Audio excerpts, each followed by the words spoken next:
Hello everyone, I'm Ayush Patel and welcome back to Sink Into Science. Today, I want to talk about a topic which I wanted to do for a very long time. Today, I want to talk about subatomic particles. Now, what are subatomic particles? Subatomic particles are particles which are smaller than atoms themselves. Now, this contradicts many things that I've said in my atoms video, such as atoms are the fundamental building block of all of matter.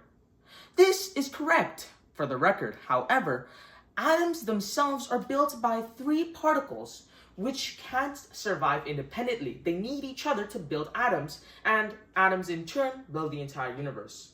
These three particles are protons, electrons, and neutrons, which carry positive, negative, and no charge respectively. So without further ado, let's start with electrons. Electrons were first found out in 1897 by J.J. Thomson when he was experimenting around with cathode ray tubes. A cathode ray tube is a vacuum tube with a cathode and anode constantly shooting electrons towards the end, which makes it great for displays such as TVs. J.J. Thomson, in his experiment, added a special material at the end, which glowed when electrons touched it. Now, J.J. Thomson didn't know what an electron was, so he was quite astounded when he witnessed the glow of the material. He then decided to add an electrical field around the cathode ray tube and realized that the ray was floating up towards the positive side of the circuit. From this, J.J. Thomson found out that these particles were 1,000 times lighter than hydrogen and negatively charged. After J.J. Thomson discovered the electron, he came up with the plum pudding model of an atom. To see if it was correct, Ernest Rutherford decided to conduct an experiment. To do that, Rutherford decided to bombard a very thin sheet of gold foil with alpha particles, aka a helium nucleus. At the end, he had a curved luminescent screen which glowed every time an alpha particle hit. When he performed the experiment, he realized three things. Majority of the alpha particles passed through straight, many of the particles deflected, and some particles were bounced off. From this, Rutherford found out that atoms had empty spaces inside and had something heavy and positive in the center. This is what led to the discovery of the proton and yet another way to visualize the atom, the Rutherford model, where electrons orbit around a heavy positive nucleus. However, there was a problem. After performing some calculations, Rutherford's model destabilized by the electrons falling into the nucleus in about 8 to 10 seconds. Now, scientists ran into a problem. The combined mass of protons and electrons wasn't even close to the atomic mass of the element. This is where the neutron comes in. There are many things which led to this discovery in 1932. First, many scientists acknowledged if polonium's alpha radiation fell on some light elements, it produces highly energetic radiation, higher than any gamma ray recorded. James Chadwick recognized this and performed the experiment again to try to get an understanding of the particles.